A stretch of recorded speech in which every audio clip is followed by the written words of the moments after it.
اس کو آسان یاد کرنے کا طریقہ یہ ہے کہ جنہوں نے پہلے پڑھا ہوا ہے تو اچھی بات ہے، اگر جو ناظرین ہیں ابھی انہوں نے نہیں پڑھا قرآن پاک، جو یاد کرنا چاہے تو ان کے لیے آسان فارمولہ یہ ہے کہ سب سے پہلے تو وہ ان کے ساؤنڈ یاد کرے۔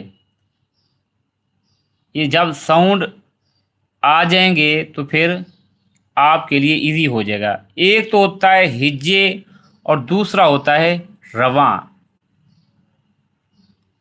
ایک ہوتا ہے جوڑ توڑ اور ایک ہوتی ہے روانگی قرآن پاک میں۔ اب جوڑ توڑ یا پھر ہجے یہ تو آسان ہو جاتے ہیں۔ یہ دیکھیں، جب یہ تا ہے، دو زبر ہیں، تا، دو